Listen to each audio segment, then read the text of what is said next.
나는 찬란한 봄 햇살에 활짝 웃고 있는 벚꽃에 한껏 취했고 참을 수 없는 향수에 푹 젖어 있었고 배시시 웃으면서 다가오는 여자에게서 순지의 모습을 보았던 것뿐이다.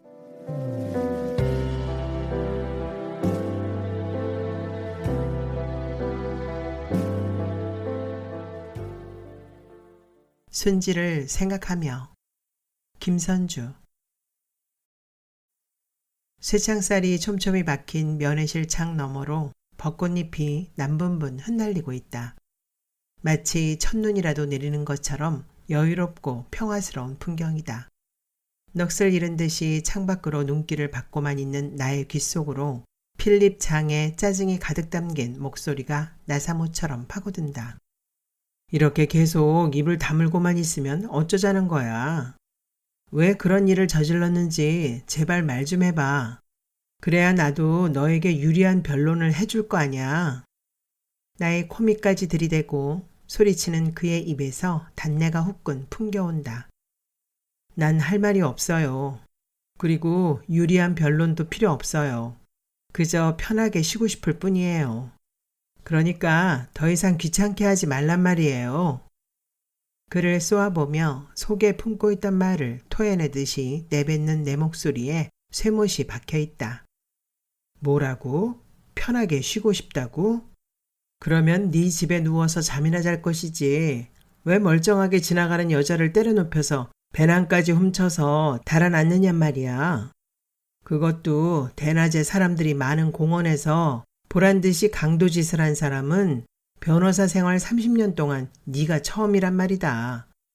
이런 짓 하려고 비싼 달러 쓰며 한국에서 미국으로 유학을 왔니? 필립 장의 다그치는 말에 대답하는 것조차 짜증스러워진 나는 그의 부릅뜬 눈길을 피하며 책상 위로 고개를 꺾는다. 내가 폭행 절도죄로 워싱턴 경찰에 연행되어 검찰에 송치된 뒤에 나는 그와 난생 처음으로 면회실에서 대면을 하게 된 것이다. 내가 한국인이란 이유로 재미교포인 국선 변호사가 배정된 것이다.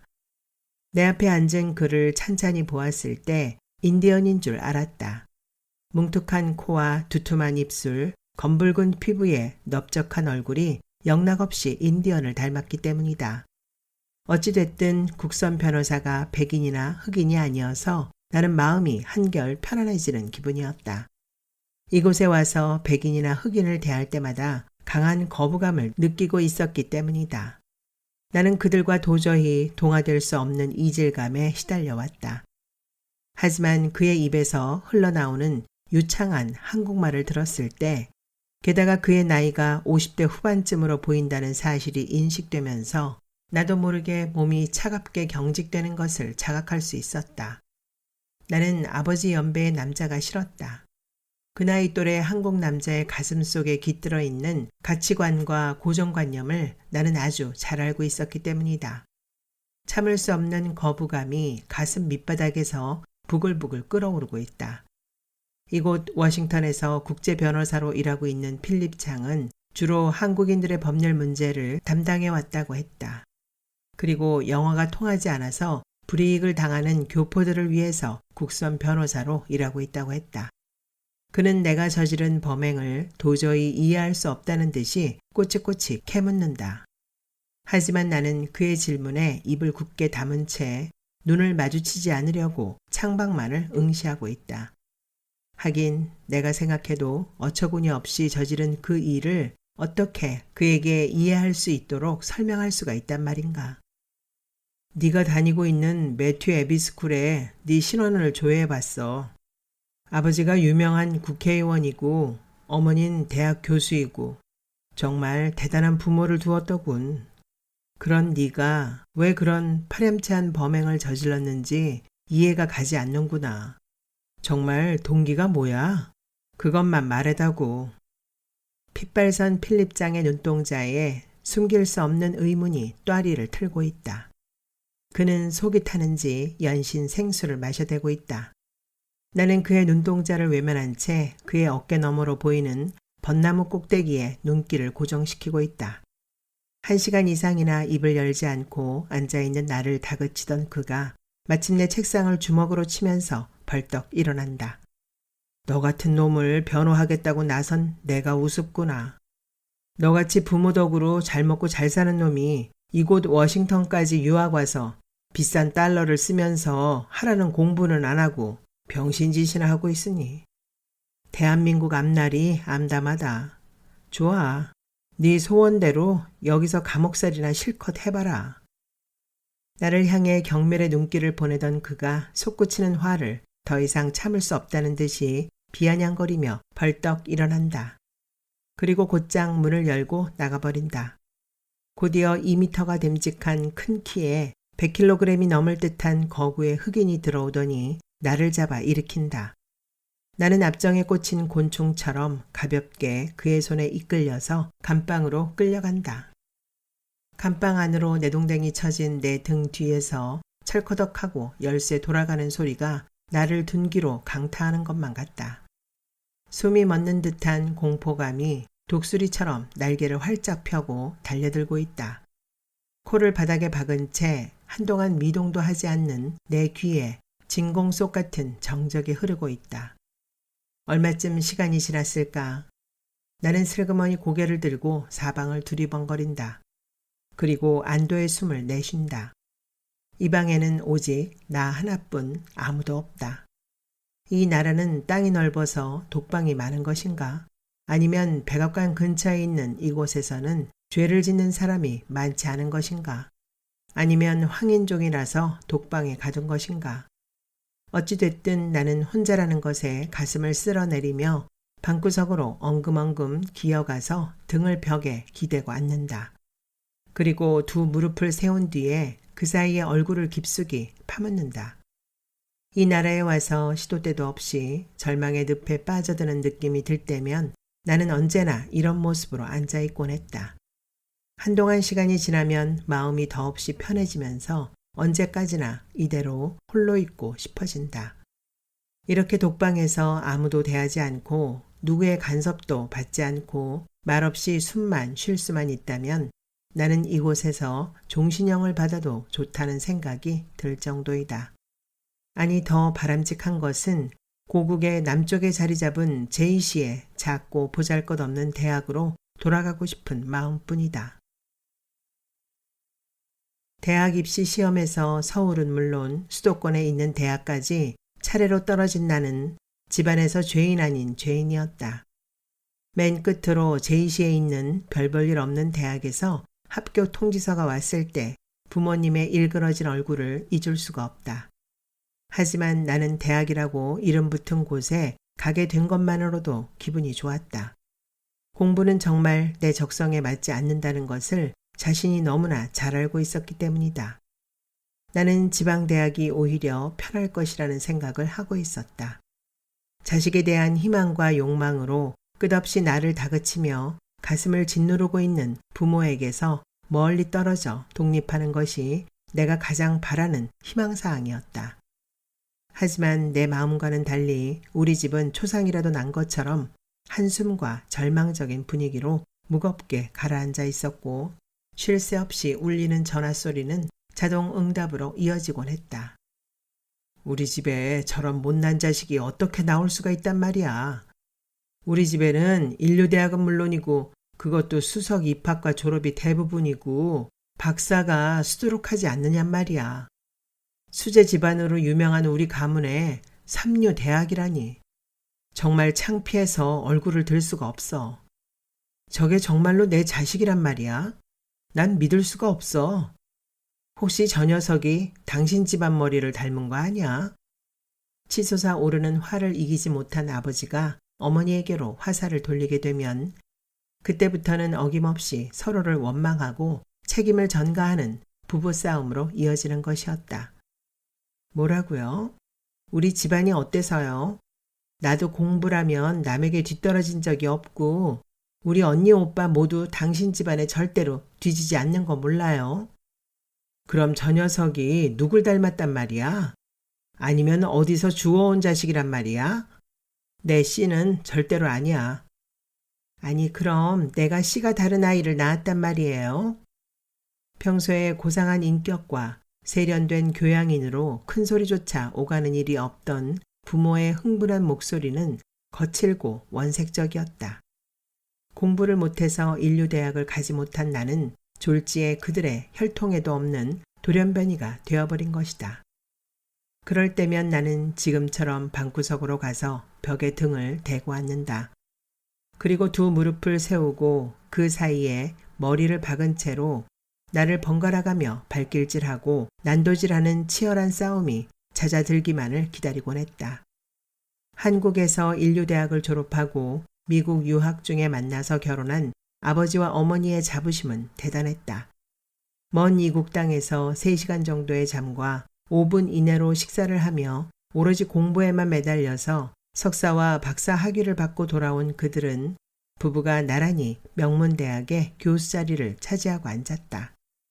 그들이 제일 경멸하는 것은 시원치 않은 학벌이었다. 공부를 못하는 사람은 머리가 좋지 못하고 의지력과 집중력과 승부욕이 없어서 종래에는 인생의 패배자가 된다는 것이었다. 아버진 교수 자리에도 만족하지 못하고 국회의원으로 진출까지 하자 세상에서 부러울 것 없이 승승장구하는 삶을 이어가고 있었다. 나는 그런 부모 앞에서 언제나 주눅이 잔뜩 들어서 길을 펴지 못하는 눈치꾸러기였다. 내가 지방대학의 원예과에 가겠다고 했을 때 아버지는 코웃음을 치면서 나를 거들떠보지도 않았다. 그런 곳에 자식이 가면 집안 망신이며 부모의 얼굴에 먹칠을 하는 거라고 했다. 아버진 나에게 재수할 것을 단호하게 명령했다. 인류 선생을 초빙해서 다시 한번 해보자. 돈은 아끼지 않으마. 성별은 바꿔도 학벌은 못 바꾼다는 말이 있지 않니? 죽기 아니면 살기로 1년만 공부에 매달려 봐라. 그러면 반드시 성공할 수 있다. 우리 집안에 불가능이란 없다. 아버지의 태도는 고압적이고 완강하고 자신만만했다. 하지만 난 알고 있었다. 아무리 인류 선생을 데려다 쪽집게 과외를 한다고 해도 나는 안 될 거라는 것을. 나는 수학도 모자라고 과학은 전혀 엄두가 나지 않고 영어는 더더욱 소질이 없었다. 게다가 무엇보다도 나는 그 모든 것이 의미가 없었고 하기가 싫었다.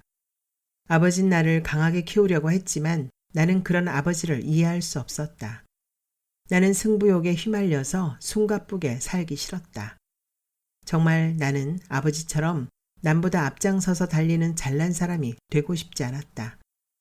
나는 어머니에게 애타게 매달렸다.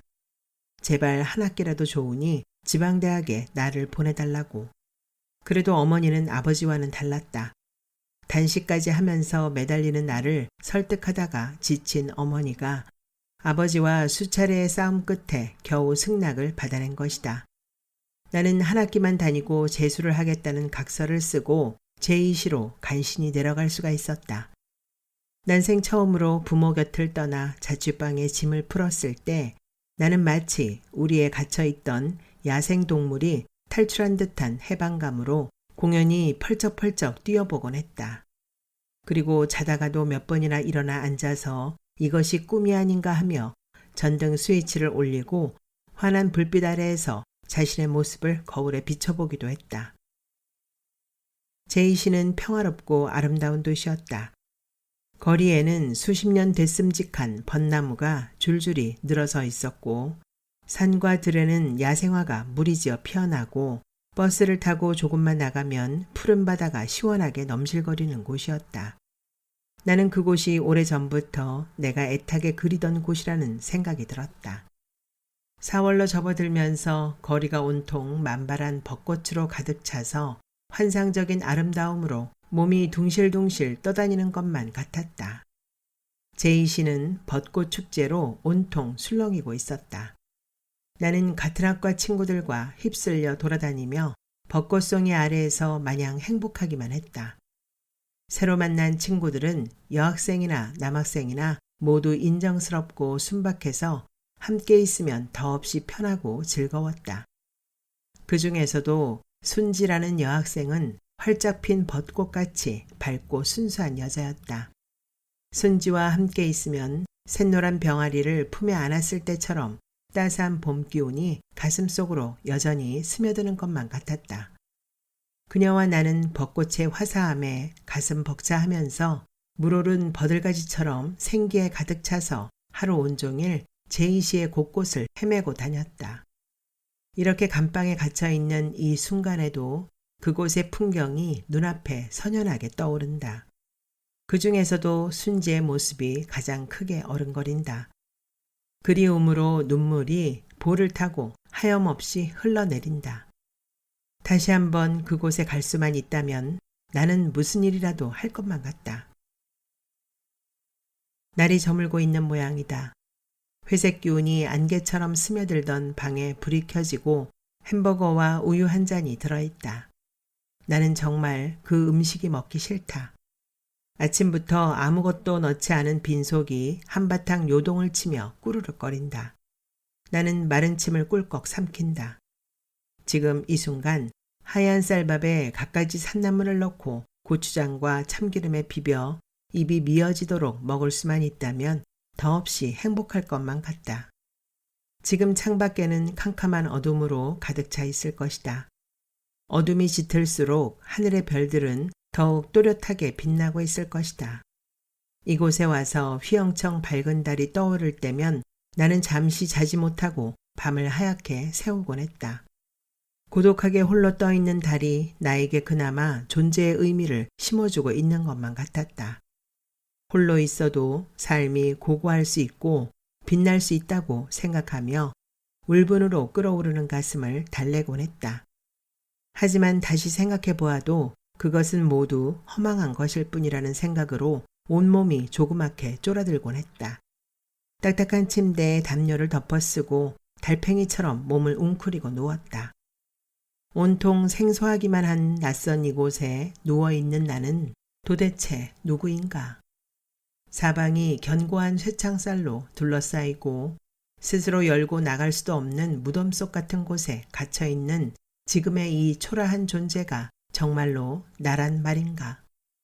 언제나 아무런 욕심도 없이 꿈꾸던 내 모습은 진정 이런 게 아니었는데 나는 그저 아름다운 자연 속에서 나름대로 꾸밈없이 단순하고 자유롭게 살아가는 것이 소망이었는데 시간도 공간도 나라는 존재도 모두 까마득하고 낯설기만 하다. 언젠가 읽었던 윤동주 시인의 별똥 떨어진 데라는 글이 불현듯 생각난다. 너무나 암담하고 캄캄한 밤에 별을 바라보며 지독한 외로움을 절규하듯이 토해낸 그 글귀가 내 마음을 사로잡고 놓지 않았기 때문이다. 일본 후쿠오카 감옥에서 29의 나이에 비참하게 죽었다는 그의 모습이 기억의 갈피 속에서 또렷하게 걸어나오고 있다. 나도 그처럼 먼 이국의 감옥에서 흔적도 없이 죽는 것이 아닌가. 온몸이 오소소 떨려오면서 조그맣게 오그라드는 것만 같다. 미국에 올 때부터 나는 이미 창설없는 감옥에 갇혀버렸다는 생각이 든다. 전혀 내 자의가 아닌 완전 타의로, 아니 아버지의 완벽한 음모로 나는 이곳에 유배된 것이 아닌가. 제이시의 대학에서 1학년이 다가도록 부모님은 이상하게 내가 하는 대로 바라보기만 할 뿐 아무 말이 없었다. 한 학기만 다닌다고 각서를 쓰고 왔는데 휴학을 하라거나 올라오라고 다그치지도 않았다. 지방대학에 가는 것을 처음에는 벌벌 뛰었지만 이제 아버지도 체념을 한 모양이라고 생각했다. 부모의 간섭에서 벗어난 일상이 처음에는 어리벙벙했지만 곧 내 삶의 주인이 바로 나라는 생각으로 기운이 솟아나서 둥둥 떠다니고 있는 듯 했다. 특이하게도 부모에게 전에 없이 그리움을 동반한 새로운 정이 솟아나서 느닷없이 전화를 하곤 했다. 아무리 대단한 부모라도 자식에게는 질 수밖에 없다는 말이 맞는지도 모른다고 중얼거리면서 숟가락 가득히 밥을 담아 볼이 메어지도록 먹기도 했다. 부모의 빛나는 재능을 이어받지 못해서 실망을 안겨드렸지만 다른 면으로 부모에게 효도를 해야겠다고 마음속으로 다짐하곤 했다. 학년 말 시험이 끝나고 친구들과 쫑파티를 하고 있을 때 핸드폰이 울렸다. 종철이야, 엄마다. 시험 끝났지? 엄마도 종강해서 이제 한가해졌어. 웬일이세요? 내일 서울 가려고 하는데. 지금 아빠와 어디 있는 줄 아니? 어머니의 목소리는 노래하듯이 맑고 경쾌했다. 글쎄요, 어디 좋은 곳에 계시는 것 같네요. 그래, 지금 우린 제2 관광호텔에 있단다. 저녁 먹고 칵테일을 마시고 있어. 네? 그럼 이곳에 와 계신단 말이에요? 오늘이 무슨 날인 줄 아니? 무슨 날인데요? 우리 결혼 기념일이잖니. 벌써 22주년이 되었구나. 그래서 오늘은 여기서 자고 내일 너와 함께 관광을 하려고 이렇게 내려왔다. 더없이 다정한 어머니의 목소리에 가슴이 뿌듯하게 벅차 오르면서 갑자기 코끝이 아릿해지는가 하더니 금세 눈물이 솟아나고 있었다. 중학교 때부터 늘 학교 성적으로만 내 존재 가치가 평가되고 끝없는 다그침과 질책 속에서 나는 부모와 가슴을 터놓고 속내를 이야기한 적도 함께 여행을 한 적도 없었다. 다음 날 함께 다니면서 아버지도 어머니도 내 공부나 학교에 대해서는 아무 말이 없었다. 오로지 나를 앞세우고 관광지를 한가롭게 구경만 하는 것이었다. 시간을 쪼개 써도 모자라는 부모님이 일부러 내려와서 나와 함께 지내는 것이 마냥 즐겁고 고맙기만 했다. 아버진 나에게 배를 타자고 했다. 바다 저쪽에 있는 섬을 가자는 것이었다.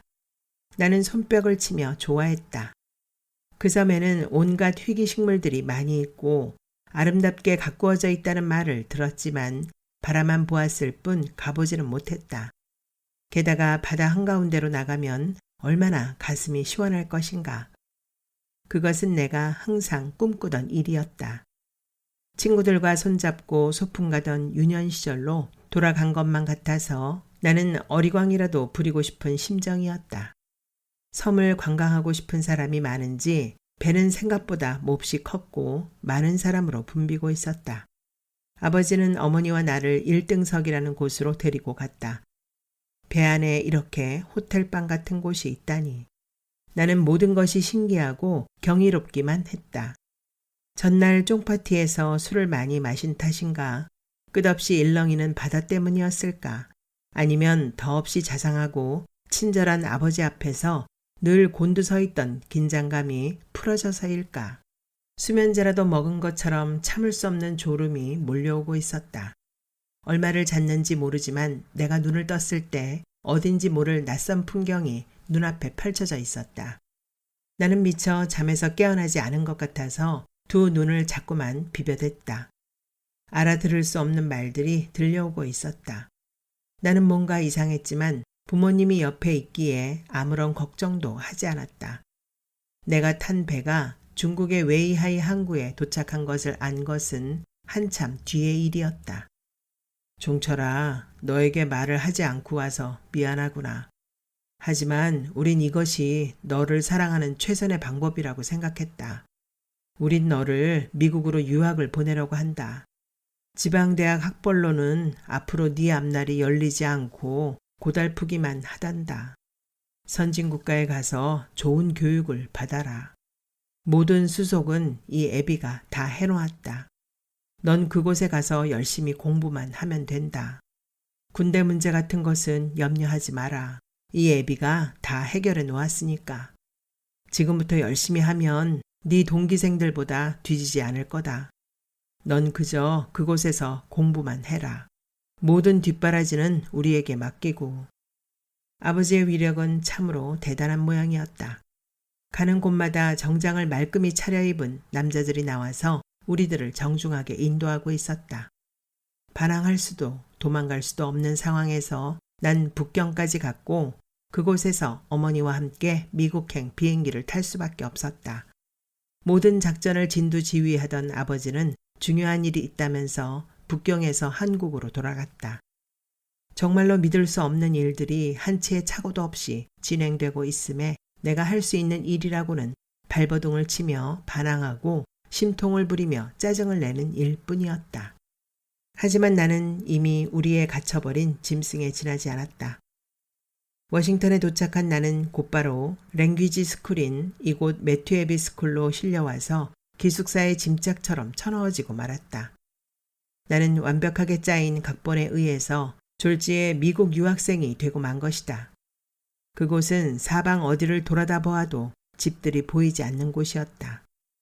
종철아, 이것이 훗날 너에게 정말 좋은 기회가 될 거야. 우린 이곳에 널 입학시키기 위해서 엄청난 노력을 했단다. 제발 이곳에서 너의 꿈과 야망을 세우는 기반을 닦기 바란다. 1년 동안 열심히 영어를 익히고 입시 공부를 하고 나면 넌 틀림없이 좋은 대학에 들어갈 수 있어. 넌 우리 핏줄을 이어받았잖니. 그렇게 되면 너의 앞날엔 탄탄대로가 펼쳐지는 거야. 그곳을 떠나면서 어머니는 나를 껴안고 울먹이면서 자꾸만 내 등을 토닥거렸다. 나는 아무것도 생각할 수가 없었고 아무런 반항도 할 수가 없었다. 드넓은 초원 한가운데 자리 잡고 있는 고풍스러운 학교 건물은 나에게는 도저히 탈출할 수 없는 견고한 감옥 같기만 했다. 며칠 동안 먹지도 않고 잠도 자지 않고 혼자만 방에 틀어박혀 있던 나는 할 수 없이 책장에 꽂혀 있는 책을 손에 들었다. 하지만 책 속에서 내가 제대로 알아볼 수 있는 영어는 아주 쉬운 단어 몇 개에 지나지 않았다. 나는 그 암호 같은 책을 하루 온종일 들여다볼 수밖에 없었다. 정말 그것밖에 할 일이 없었다. 나는 지독한 소외감과 외로움 속에서 누구에겐지 모르지만 불같이 타오르는 복수심으로 불화로같이 이글거리고 있었다. 그럴수록 더욱 그리워지는 것은 봄 햇살에 활짝 피어난 벚꽃으로 빛나던 제이시의 아련한 풍경이었다. 그 환상적인 벚꽃에 취해서 손을 잡고 걸었던 순지의 풋풋한 모습이 천사처럼 내 눈앞에 어른거렸다. 그녀에게서 느껴지는 좋은 감정이 언젠가는 사랑으로 이어질 것만 같은 예감 속에 가슴이 햇솜처럼 부풀기도 했다. 작별 인사도 없이 갑자기 사라져버린 나를 순지는 어떻게 생각하고 있을까? 순지를 활짝 핀 벚꽃 아래에서 다시 한번 볼 수 있다면 나는 더 이상 바랄 것이 아무것도 없을 것만 같았다.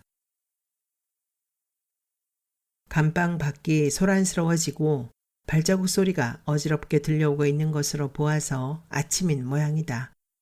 밤새도록 뒤척거리던 내가 새벽에 잠깐 잠이 들었던 것 같다. 감방 문이 덜커덕 열리는 바람에 나는 눈을 번쩍 떴다. 잠시라도 잠을 잔 탓인가 짙은 안개 속 같던 머릿속이 조금은 맑아지는 것 같다. 또다시 면회실로 불려간 나는 어제처럼 필립장과 마주하고 앉았다. 그와 두 번째 만남이었다. 너의 부모와 어젯밤에 통화를 했어. 네 범행을 믿게 하기까지 정말 힘들었단다. 그럴 리가 없다면서 믿으려 하지 않으시더구나. 하긴 나도 믿을 수가 없으니 네 부모님은 오죽하시겠냐. 일단 보석금을 보낸다고 하셨다. 잠깐이라도 그런 곳에 널 그대로 둘 수는 없다면서 나에게 모든 것을 일임하신다고 하셨어. 필립장의 목소리가 어제와는 달리 한결 부드럽고 활기차다. 아마도 거액의 수임료를 챙긴 모양이다. 회오리 바람에 휘말린 듯 아버지의 영역 속으로 빨려 들어가는 내가 선명하게 보인다. 참을 수 없는 거부감이 펄펄 끓어오른다. 난 싫어요. 여기 있는 것이 오히려 편하다고 했잖아요. 난 바깥 세상으로 나가기 싫어요. 그곳에 가면 숨이 막힐 것만 같단 말이에요. 우리 아버지를 왜 이 일에 끌어들였어요? 일은 내가 저질렀는데. 벌떡 일어나서 큰 소리로 울부짖으며 펄쩍펄쩍 뛰는 나는 급소에 화살을 맞은 한 마리의 성난 불곰이었다. 가슴 밑바닥에 잠자고 있던 아버지에 대한 분노가 화산처럼 부글부글 끓어오르며 세찬 기운으로 폭발하고 있었다. 그게 무슨 말이냐? 넌 아직 보호자가 필요해. 게다가 네 아버지는 유능하고 훌륭한 분이야. 필립장의 독선적인 사고가 내 몸뚱이를 짓누르며 달려든다. 참을 수 없는 저기가 고개를 들고 빳빳하게 일어난다. 훌륭한 분이라고? 당신이 어떻게 알아? 난 아버지 같은 보호자 따윈 필요 없어. 난 이 세상에 혼자일 뿐이야. 내가 언제 우리 아버지에게 알리라고 했냐고. 당신도 우리 아버지와 한통속이야.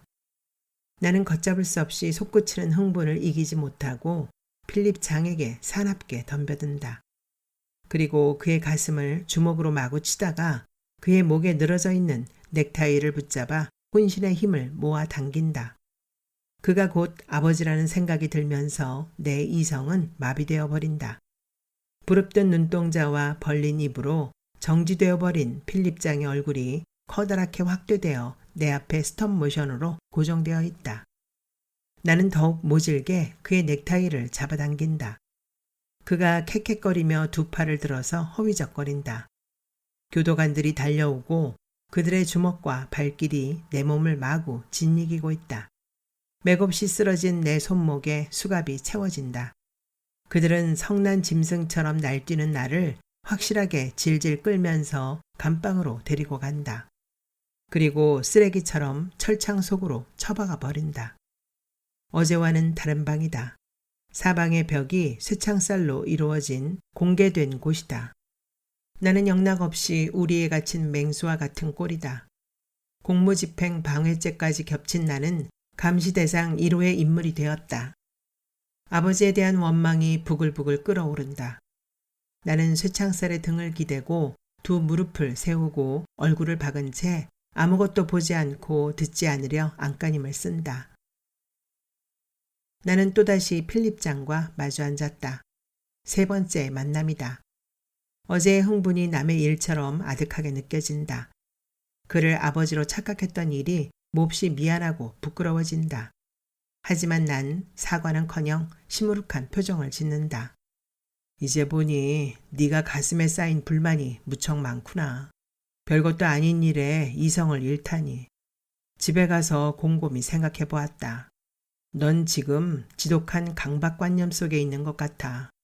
이곳의 문화며 언어에 대한 과도한 스트레스와 피해의식이 너를 단단히 에워싸고 있다는 생각이 드는구나. 그의 태도는 아무 일도 없었던 듯이 태연하기만 하다. 그동안 아리송하기만 하던 병명을 알아낸 의사처럼 필립 장은 고개를 수없이 주걱거리고 나서 한동안 안쓰러운 눈길로 나를 바라보고 있다. 종철아, 이제야 난 너를 조금 이해할 수 있을 것 같다. 옛날에 나도 이곳에 와서 그랬으니까. 너 내 얘기 좀 한번 들어볼래? 그가 내 손을 꼭 잡고 더없이 간절한 눈길을 보내는 바람에 나는 날개 꺾인 새처럼 푸드득거리며 조용해진다. 자신의 과거를 털어놓으며 호소하듯이 말하는 필립 장의 모습은 거짓없이 진지해 보인다. 하지만 나의 귀에는 절실한 공명음으로 들어오지 않는다. 대단하시군요. 하지만 전 애초에 사람들과 경쟁해서 이기려고 악을 쓴다거나 출세하고 싶은 마음이 조금도 없어요. 난 그저 내가 생긴 그대로 편안하게 살고 싶단 말이에요. 마치 독백이라도 하듯이 내 목소리엔 풀기가 빠져 있다. 넌 이곳이 어떤 곳인지나 알고 있니? 넌 지금 폭행과 절도 혐의로 형사 입건이 된 상태야. 네가 생각하는 것처럼 이곳이 편안하게 도피할 곳이 아니란 말이야. 이곳에서는 지금까지 네가 겪어온 어떤 것보다 더 험악한 일들이 일어날 수도 있어. 제발 정신 좀 차려라. 책상을 두드리면서 애타게 호소하는 그의 말이 아니더라도 이미 이곳이 얼마나 무서운 곳인지는 잘 알고 있다. 하지만 난 어떤 고통이 닥쳐도 여기서 물러나고 싶지 않다. 어떤 어려움이 일어난다 해도 난 아버지의 도움을 절대로 받고 싶지 않아요. 난 이곳에서 재판을 받고 죗값을 치른 뒤에 우리나라로 추방당하고 싶어요. 그 길만이 내가 아버지의 욕망에서 벗어나는 길이에요. 아버지가 나한테 절망해서 나를 포기하면 나는 자유를 찾게 될 거예요. 그러니까 변호사님, 제발 나 좀 도와주세요. 필립 장의 두툼한 손을 잡고 울면서 하소연하며 안간힘을 다해본다. 글쎄다. 세상이 네 생각대로 되는 것은 아니잖니. 내가 널 도울 수 있는 길은 이곳에서 보석금을 내고 널 빼내는 것과 법정에서 유리하게 변론하는 것뿐이야. 네가 그걸 거부한다면 난 널 포기할 수밖에 없어. 이제 난 더 이상 할 말이 없구나. 한동안 나를 응시하던 그가 고개를 설레설레 흔든다. 그리고 팔목을 들어서 시계를 본다. 일어날 시간이 된 모양이다. 냉정한 기운이 그의 얼굴에 서려 있다. 고릴라 같은 교도관이 이미 들어와 있다. 무지막지한 그의 팔에 짐짝처럼 끌려가서 어제의 그 깜빵 속에 내던져질 모양이다. 순간 나는 심한 허기증에 휘말려든다. 이곳에 와서 아무것도 넣지 않은 위가 요동을 치는 것 같다. 팔과 다리에 힘이 스르르 빠지는가 싶더니 천정이 그대로 내 몸 위로 내려앉으며 벽이 빙글빙글 돌아가고 있다. 나는 그대로 정신의 끈을 놓아버리고 만다. 푹신한 침대의 감촉을 느끼며 눈을 떴다. 창밖으로 초록색 나뭇잎들이 흔들리는 것이 보인다. 낯선 풍경이다. 나는 채 떠지지 않는 눈을 수없이 껌뻑이며 두리번거린다. 새털처럼 폭신하고 깨끗한 이불에서 향긋한 냄새가 코 속으로 스며들어온다. 내가 꿈을 꾸고 있는 것인가? 이제 정신이 좀 드니?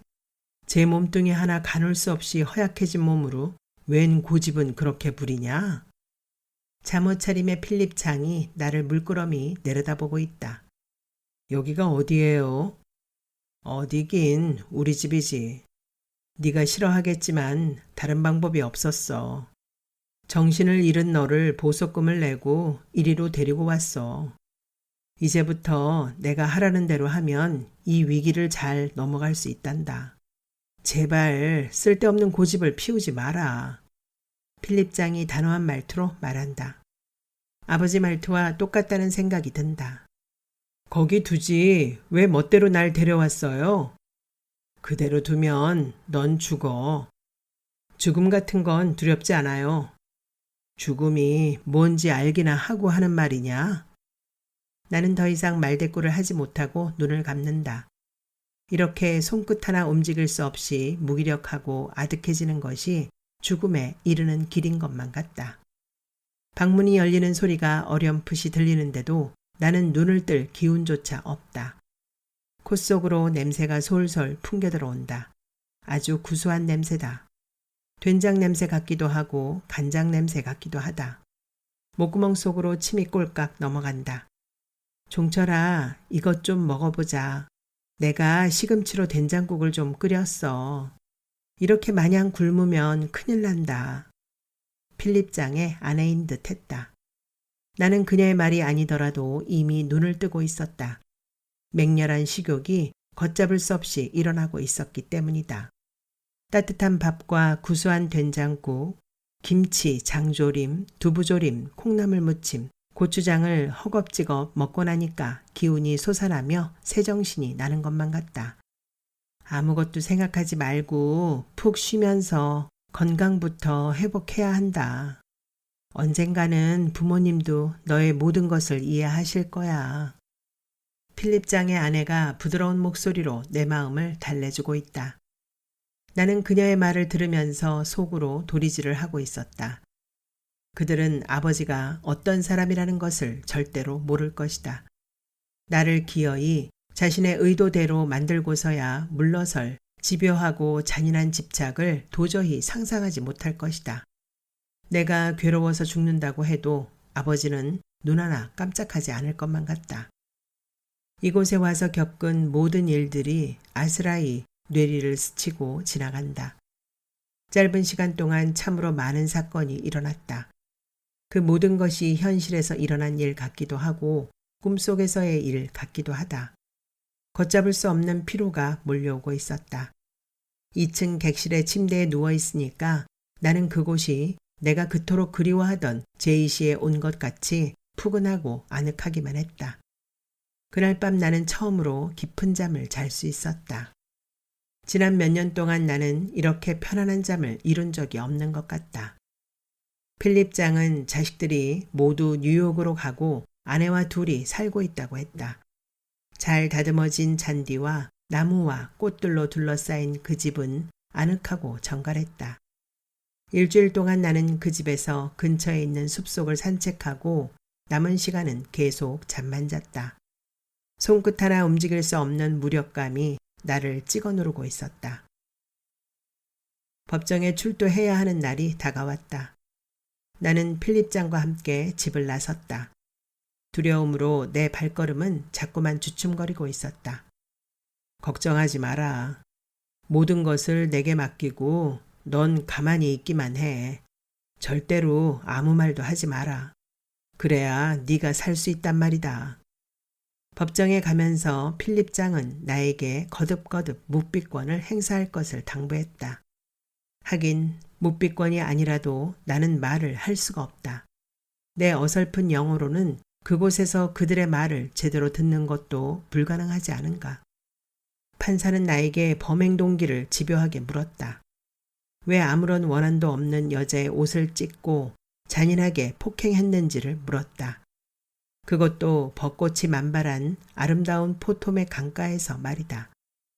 필립장의 지시가 없었다고 해도 내가 영어를 유창하게 한다 해도 나는 판사의 질문에 똑부러지게 대답을 하지 못했을 것이다. 내가 어떤 대답을 해도 판사는 이해하지 못할 것이라는 생각으로 나는 계속 입을 다물고 있었을 것이다. 하지만 가슴 속에서는 그때의 참을 수 없는 분노가 또다시 불길처럼 맹렬하게 치솟으면서 높아지는 심장의 동계로 숨을 헐떡인다. 그날은 내가 매튜 애비 스쿨에서 처음으로 주말 휴가를 나온 날이었다.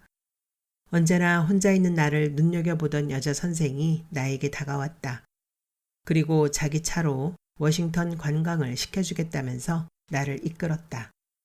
미칠 듯한 외로움과 향수병으로 시달리던 나는 그녀의 웃음에 마술이라도 걸린 듯이 그녀를 따라 나섰다. 그곳을 모두 다니면서 함께 점심까지 먹은 그녀가 포토맥 공원에 나를 놓아두고 1시간만 다녀올 때가 있다고 했다. 시계를 가리키며 3시까지 기념품을 파는 가게 앞에 있으라는 말을 수없이 다짐하고 나서 그녀는 바쁜 발걸음으로 멀어져 갔다. 나는 그녀가 가고 난 뒤에 벚꽃이 화사하게 피어있는 포토맥 강가로 천천히 걸어갔다. 마치 벚꽃이 하늘거리며 나에게 손짓하고 있는 것만 같았다. 제이시에 흐드러지게 피어있던 벚꽃이 눈앞에 아련히 떠올랐다. 나는 고국에서와 똑같이 피어있는 만발한 벚꽃의 모습을 보면서 그곳이 이국이라는 것을 잠시 잊었다. 그때 내 앞으로 여자가 걸어오고 있었다. 배낭을 메고 상글상글 웃으며 걸어오는 그녀가 나는 제이시에서 함께 손을 잡고 걷던 순지라고 순간 착각을 한 것 같다. 나는 참을 수 없는 반가움으로 그녀에게 달려갔다. 그리고 무작정 2팔을 벌려서 와락 끌어안았다. 파랗게 질린 그 여자가 길길이 날뛰기 시작했다. 나는 곧 내 실수를 인정하고 그녀에게 사과를 하려고 했다. 하지만 그녀는 나에게 침을 뱉고 뺨을 때리면서 바락바락 악을 쓰고 있었다. 이 노란개 같은 자식아, 감히 어디다가 더러운 손을 대는 거야? 더러운 자식. 꺼져버리란 말이야. 나는 그녀가 내뱉고 있는 그 말의 뜻을 정확하게 알고 있었다. 그것은 매튜 애비스쿨에서 수없이 듣던 참을 수 없는 욕이었다. 가슴이 마구 요동을 치면서 그동안 잠자고 있던 분노가 걷잡을 수 없이 활화산처럼 솟구쳐 올랐다.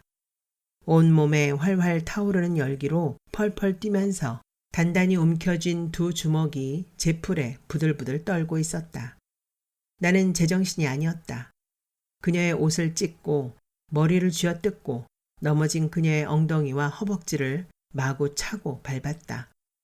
나를 모욕한 그녀의 입술을 짓이기고 얼굴이 피범벅이 될 때까지 때렸다. 그것도 모자라서 풀밭에 내동댕이 쳐진 그녀의 배낭을 깃발처럼 흔들어 대며 잔디밭을 길길이 날뛰었던 것이다. 오랫동안 꽉 막혀있던 분수가 하늘을 향해 시원한 물줄기를 분사하는 듯한 해방감이 몰려오고 있었다. 근처에서 급히 달려온 경찰들에 붙잡혀서 2 손에 수갑이 채워질 때까지 나는 성난 짐승처럼 펄펄 뛰며 으르렁대고 있었다. 나 자신도 전혀 예측할 수 없었던 졸지에 일어난 일이었다. 범행 동기는 정말 아무것도 없었다. 나는 찬란한 봄 햇살에 활짝 웃고 있는 벚꽃에 한껏 취했고 참을 수 없는 향수에 푹 젖어 있었고 배시시 웃으면서 다가오는 여자에게서 순지의 모습을 보았던 것뿐이다. 그녀가 징그러운 벌레라도 닿은 듯이 펄펄 뛰며 욕설을 퍼붓기 전까지 나는 지극히 얌전하고 정상적인 상태였다. 하지만 나의 이 말을 판사가 믿어줄 것인가? 내 가슴속 깊이 자리 잡고 있을 울분과 서러움을 그가 조금이라도 이해할 수 있단 말인가? 판사의 집요한 다그침 속에서도 나의 입은 죽은 조가비처럼 절대로 열리지 않았다. 3번의 재판 끝에 내게 내린 판결은 정신분열증이었다. 나는 이곳 생활에 적응하지 못하는 강박관념 속에서 정신착란을 일으켜서 우발적인 범행을 저질렀다는 것이었다. 정신과 의사가 나에게 지정되었고 나는 그의 치료를 받아야 한다는 것이었다. 감옥에 가지 않은 것을 다행으로 알아라. 이렇게 정신질환 탓으로 돌려서 벌금형에 그치게 하느라고 내가 얼마나 애를 썼는지 아니? 필립 장은 이 방법이 최선의 방법이었다고 거듭거듭 생색을 내고 있었다. 하긴 이것이 그가 할 수 있는 최선의 방법인지도 모른다. 그러나 이곳에 와서 정신병자까지 된 내 처지를 알면 부모님은 뭐라고 하실 것인가? 나에 대한 멸시와 분노로 가득 찬 아버지의 얼굴이 확대되어 떠오른다. 집안 망신이라면서 이제는 내 존재를 아예 숨기고 싶어 할 것만 같다. 그렇게 될 거라는 생각만 해도 내 입에서 비실비실 웃음이 새어나온다. 하지만 진정으로 내가 갈 곳은 어디인가? 매튜 에비스쿨에서도 퇴학당하고 언제까지나 필립장의 집에 머무를 수도 없고 정신과 의사의 완치 진단이 떨어지기 전까지는 이 나라를 떠날 수도 없다. 나는 또다시 거대한 감옥에 갇히고 만 것이다. 나는 답답한 마음을 어쩌지 못하고 아래층으로 내려간다. 집 주위를 거닐면서 초록색 자연에 나를 내맡기고 싶다. 두꺼운 카펫이 깔린 계단을 밟아서 거실로 내려올 때였다. 필립장의 목소리가 들려온다. 누군가와 전화를 하는가 보다. 의원님, 모든 일이 잘 처리되었습니다. 역시 의원님 판단이 놀라우십니다.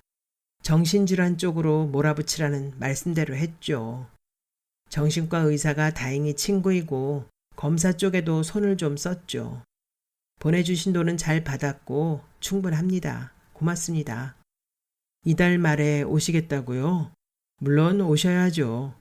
이 일로 의원님을 알게 되어서 무척 영광입니다. 저도 한국 정계에 관심이 많거든요. 그럼 그때 뵙겠습니다. 종철인 염려 마세요. 그동안 아버지는 수없이 필립장과 연락을 하며 돈을 보내고 여러 가지 의논을 했으리라. 아버지와 필립장은 한 통속이었다. 왜 그 생각을 진작하지 못했던가. 그들의 완벽한 결탁으로 나는 또다시 아버지의 소나기 속으로 돌아온 것이다. 이곳에 와서 계속 따라다니고 있는 누구에겐지 모를 분노와 복수심이 또다시 고개를 들고 내 목을 조르고 있다. 이번엔 또 무슨 계획을 준비하고 오는 것일까? 아버진 나 같은 바보는 도저히 상상하지 못할 엄청난 음모를 세워놓고 올 것이다. 어머니는 아버지의 의견에 반대하지 못하고 결국은 따를 것이다. 아버지와 마주칠 생각을 하면 온몸이 식은땀이 나면서 잠시도 서 있을 수 없이 안절부절하지 못한다. 아버지가 이곳에 온다고 하는 날이 내일로 다가오고 있었다. 시간이 갈수록 막연한 두려움이 구체적인 공포감으로 날카로운 손톱을 세우고 몸을 옥죄어 온다. 나는 아버지를 정말 다시 보고 싶지가 않다. 그의 앞에서 나는 한없이 왜소해지고 바보 같아지고 보잘것없는 벌레 같아진다. 게다가 이제는 정신까지 온전치 못한 취급을 받을 생각을 하면 입술이 바짝바짝 타들면서 눈앞이 아찔해진다. 아, 피하고 싶다. 오늘은 정신과에 가야 하는 날이다. 이제 나는 이곳 지리에 꽤 익숙해져 있다. 집을 나선 나는 자신도 모르게 포토맥 강가에 와 있다. 진작부터 비가 내리고 있었다. 벚꽃은 이제 다 지고 없다. 언제 그토록 화사한 꽃잎을 피웠던가. 모든 일이 환상 속에서 일어난 것처럼 아득하기만 하다. 이곳에 서 있는 나 자신조차도 그때 존재했던 나인지 의심스럽다. 무엇에 홀린 것처럼 나는 강물 쪽으로 주춤주춤 걸어간다. 나무들은 빗물을 잔뜩 머금은 채 거무죽죽한 모습으로 서 있다. 경멸에 찬 모습으로 나에게 욕을 퍼붓던 여자의 새빨간 입술이 뚜렷하게 떠오른다. 그리고 커다랗게 확대되어 다가오고 있다. 또다시 그녀의 입술을 짓이겨버리고 싶은 분노가 목구멍을 치받고 올라온다. 나는 여자에게 다가간다. 그런데 부릅뜬 내 눈동자 앞에 그 여자의 모습은 어디론가 사라지고 아버지의 우람한 모습이 나를 가로막고 서 있는 것이 아닌가. 나는 움찔 놀라서 돌아선다. 한 발이라도 아버지에게서 멀어져야 한다는 생각뿐이다. 하지만 거무죽죽하게 서 있는 나무들이 온통 아버지의 모습이 되어 내 앞을 가로막는다. 도저히 맞설 수 없는 아버지의 위력 앞에 나는 뒷걸음을 치기 시작한다. 하지만 아버지는 조금도 물러서지 않고 나를 향해 다가오고 있다. 나는 뒷걸음질을 포기하고 몸을 돌려서 달리기 시작한다. 아버지의 소나귀에서 벗어나야 한다는 생각뿐이다. 나는 더 이상 아버지 앞에서 멸시당하면서 죄인처럼 주눅들어 살기 싫다. 아, 나는 아버지의 소나귀에서 필사적으로 도망을 쳐야 한다. 죽어도 좋다는 각오로 이를 악물고 달린다. 가속도가 붙으면서 정신없이 달리던 내 발걸음이 어느 순간 허공으로 붕 떠오르고 있다. 눈앞으로 푸르른 강물이 다가들고 있다. 솟구쳐 오른 물거품이 나를 감싼다. 왠지 푸근한 느낌이다. 내 몸에 칭칭 감겨있던 질긴 쇠사슬이 거짓말처럼 스르르 풀리고 더없이 시원한 해방감으로 팔과 다리를 활짝 펴본다. 이대로 강물에 휩쓸려 둥실둥실 떠가면 언젠가는 바다에 이를 것이다. 그렇게 되면 내가 그토록 그리워하던 제2시에 가게 될지도 모른다는 생각이 설핏 든다. 꽃 그늘 속을 함께 걷던 순지의 모습이 커다랗게 확대되며 떠오른다. 이미 아버지의 모습은 사라지고 없다. 물속을 자맥질하면서 내 몸은 한없이 가볍고 마냥 자유스럽기만 하다.